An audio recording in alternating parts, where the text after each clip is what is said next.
શહેરના અગરિયાવાડ ધનાનગર વિસ્તારમાં આવેલ ભૂતના કારખાના સામે રહેણાંકી મકાનમાં મોડી રાત્રિના સમયે 3 થી 4 ઈસમો આવીને ઘરમાં તોડફોડ કરી તેમજ એક્સેસ સ્કૂટર સળગાવી લૂંટ ચલાવી ફરાર થઈ ગયા હતા। આ બનાવ બનતા પોલીસે 3 ઈસમોને ઝડપી લઈ તેનું રીકન્સ્ટ્રક્શન કરવામાં આવ્યું હતું।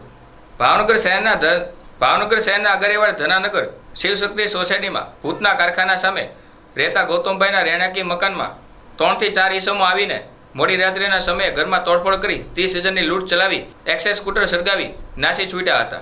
આ બનાવ બનતા ગંગાજડા પોલીસ સ્ટેશનમાં ફરિયાદ દાખલ કરાતા પોલીસે 3 ઈસમો અશ્વિન ઉર્ફે અડધી પેટી જગાભાઈ બાંભણિયા, જીતેશ ઉર્ફે જીતો ધીરુભાઈ પરમાર અને તરંગ ઉર્ફે રચિત ઈશ્વરભાઈ ચૌહાણને ઘટના સ્થળે લઈ જઈ રીકન્સ્ટ્રક્શન કરવામાં આવ્યું હતું।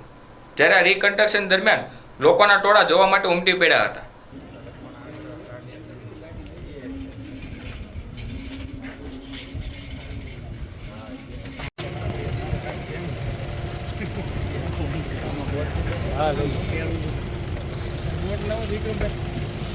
મારી પાસે એ તો હું પાછળ લઈ જાઉં।